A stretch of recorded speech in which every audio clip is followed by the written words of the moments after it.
Hi, everyone. Judge Andrew Napolitano here for Judging Freedom. Today is Tuesday, February 28, 2023. It's about 3:30 in the afternoon here on the East Coast of the United States. Phil Giraldi joins us now.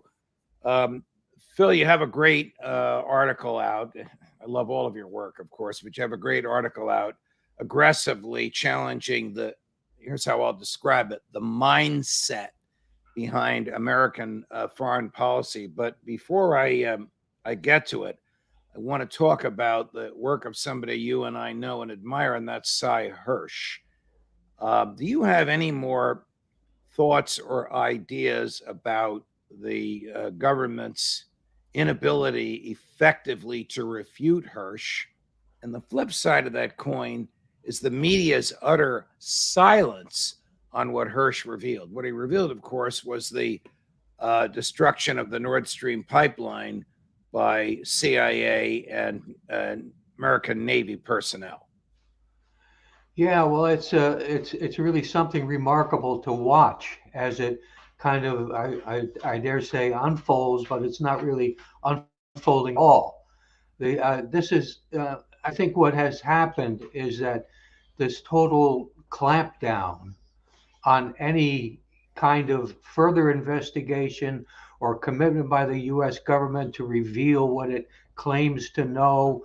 And none of this has happened. It's just total denial and a shutdown on it. And I think the reason for it, if you really think about it, is that this is a game changer. I mean, this is an undeniable act of war or even terrorism, depending on exactly how you want to define it.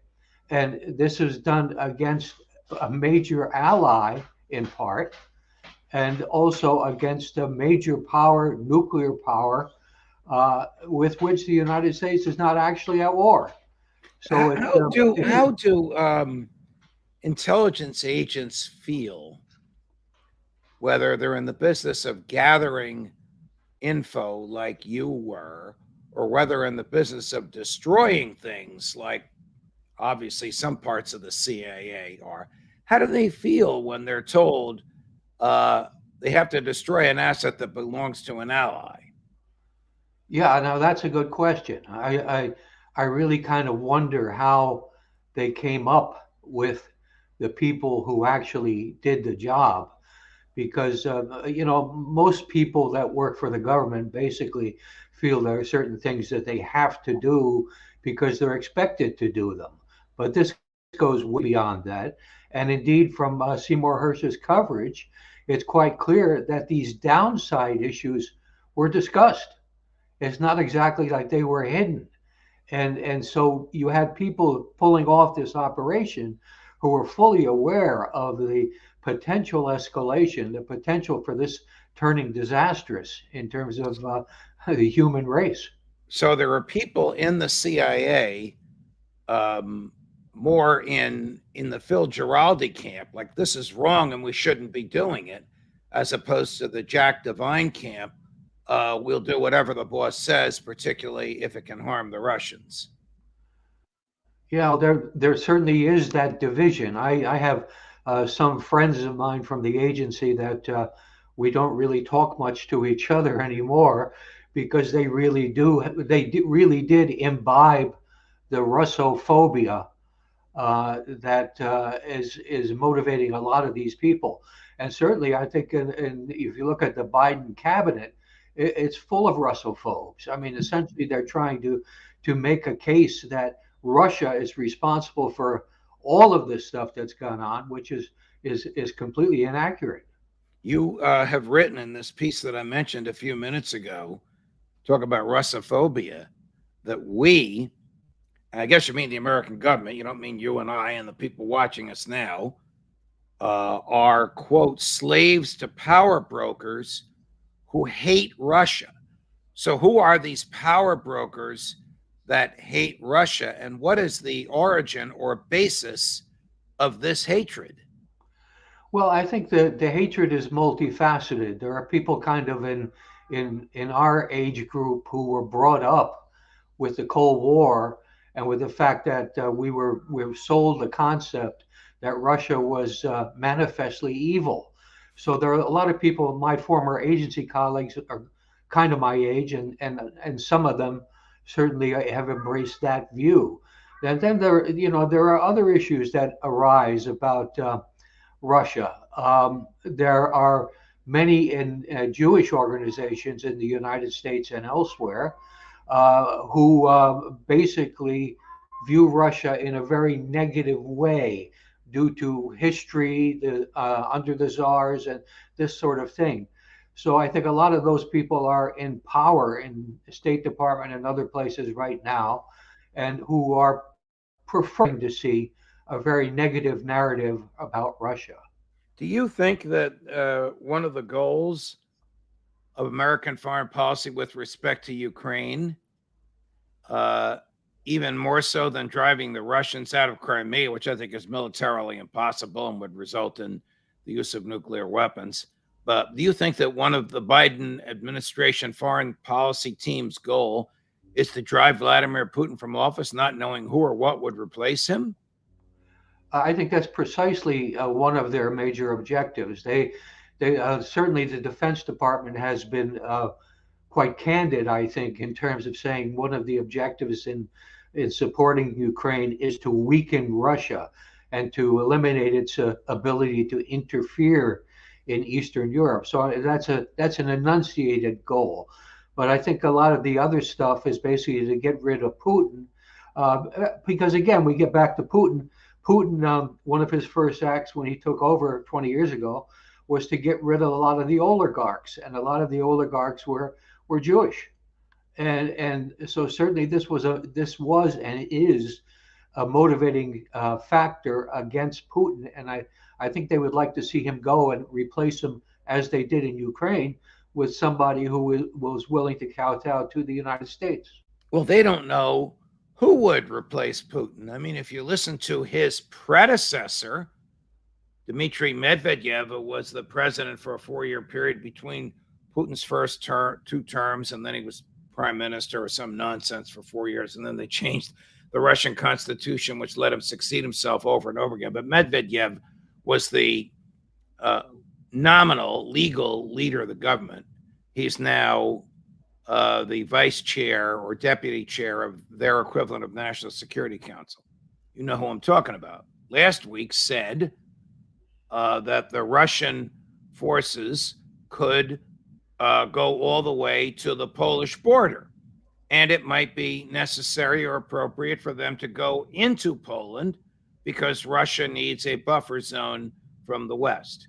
The reason I say this is if he's serious and if he means that he's a candidate to replace Putin, isn't it better the devil you know, who seems rational compared to statements like this, than the devil who's threatening your very existence? That's an interesting way of posing it. Yeah, I think that is obviously what I would be thinking, and clearly you would be thinking. But we're perhaps more rational than anyone sitting in the White House at the moment. And I suspect that this is the kind of thing where, like they played it in Ukraine, where they got rid of the guy they didn't want, and then we had those telephone conversations with Victoria Nuland, naming different people that we should support, or in fact we should put into power. That's what the discussion was about. Right. And I don't think they think these things through beyond the next step, and I think that's part of the problem. I want to play a clip for you from Admiral Kirby right outside the White House. I think this is this morning, basically saying, well, I'll let you listen to what he says. You tell me if this makes any sense. How Mr. Zelensky goes about restoring his territorial integrity is a question for him to answer. It's an operation or operations that he must conduct. We're not getting involved in telling him how and when to do that. But we've never recognized Crimea as anything other than a part of Ukraine. But what they do going forward is going to be for them to decide. We want all of Ukraine's internationally recognized borders to be restored. Isn't that crazy? We want all of Ukraine's recognized international borders to be restored. What is he talking about? An invasion of Crimea? That's in effect what he is giving a green light to. And of course, in this case, his understanding of the history of Crimea would appear to be a bit weak because up until 1956, Crimea was part of Russia.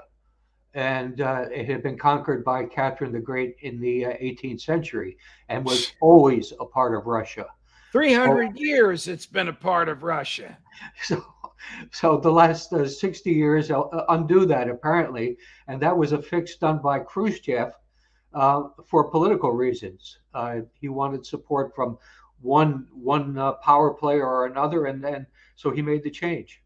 Now, when Admiral Kirby makes statements like that, are they run past the CIA first before he gets out there and says, you know, we want Ukraine to be liberated to its original borders? No, I don't think so in a case like this. I rather suspect there were discussions in which there might have been a CIA person in the room sitting at the table and if called upon, providing a viewpoint. But this is essentially a political decision. And what makes this particularly serious is, of course, if you push on this statement hard enough, it basically is very close to being a declaration of U.S. intervention in support of Ukraine against Russia, a military intervention. It's rather scary. Last week, I asked your former colleague, with whom you agree on nothing, Jack Devine, how, if at all, one could define victory in Ukraine from the Western perspective. It's a very interesting and longish answer, but I'd like you to comment on it, Phil. You push until the Russians cease and desist. I don't believe there's peace, right? But I do think you'll reach a point where everyone's using up so much ammunition, so many soldiers have died, that you slow down the pace of war. No one wins. War could go on for a long time, but it will not go on for a long time at this level. And victory is not about Ukraine. It's the geopolitical risk of the world today, and it's the China, Russia, and their allies, the alliance against the West. If Russia fails to accomplish its goal, he will go. And that will change the geopolitical. There's a bigger thing at play here than just the current day-to-day fighting. And I think there's a world that's going to be unstable if we allow Putin to go unchallenged. And I think we're doing a very good job of challenging. There's a world that will be unstable if we allow Putin to go unchallenged. We're doing a good job of challenging him. I read that to mean we want to get rid of him, and we want to get Russians out of the Russian military out of Ukraine. How do you read it? Well, I read it that he basically is looking at a bipartite world in which there's a winner and a loser. And I think this is a misreading of where the West's relationship with China and Russia were going before the United States and primarily the UK forced this war to happen. And the thing is, Putin has argued quite credibly for many years now that there are many different models in the world, and everybody should be allowed to have their own model, their own culture, their own interests, and all that sort of thing. To me, that's a very reasonable approach. And the United States instead has been pushing for a unilateral model, which is governed by this rule of international law that are laws that are made up as you go along, rules that are made up as you go along. And I prefer the Putin model. President Putin spoke today in Russia to a gathering of FSB officers. Now, I guess that's their domestic intelligence service, FSB. Yes, it is. Yeah. Okay, because he said to them, and this is an English translation, so there's an American idiom in here: raise your game against the Western agencies. Now, what do you think he's talking about? And why would he issue an order or a goal like that in public? That would be like Joe Biden, speaking to FBI agents, telling them, there's a lot of Russian spies in northern New Jersey. Go get them. Is that true? I don't. Right now, we're covered with 8 inches of snow. I don't know if it's true. Yeah. No, I think it's what he's telling them. Raise your game is a very specific kind of invocation in the military and intelligence circles. It merely means that the Western intelligence service and media are making a lot more noise in terms of presenting what they consider their case than the Russians and their friends and sources have been doing to counter that. I think that's what he's saying. How active is the CIA physically on the ground? Maybe they don't do the spying on the ground. I don't know. Maybe it's all done electronically these days. How active is the CIA in Russia? That's a good question. CIA has always had some human sources in Russia that it has worked very hard to maintain contact with. I would suspect that that's still the case, although I would also suspect that the numbers of these people and the ability to meet them on a regular basis has probably been greatly eroded. But yeah, you get the best intelligence. Just think in terms of your own profession. You get the best information and you get the best intelligence if you're face to face, and one question can lead to another question, and to another response, and then to another question. That's how it works to get good intelligence. Let me go back before I let you go to Cy Hirsch. Is it likely that Russian intelligence knew what the CIA and the Navy were up to before President Biden gave the order to blow up? They pack, according to Cy Hirsch, they packed the explosives in June. He gave the order to blow it up in September. They had to concoct some excuses to what they were doing in the water in September, but the explosives were there for 3 months.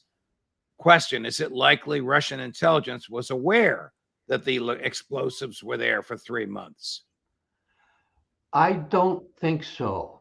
And the reason why I don't think so is because there would have been proactive things that the Russians could have done to maybe prevent what occurred.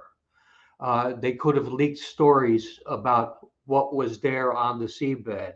They could have encouraged. The water there was 300 feet deep, where the explosives were planted, I think.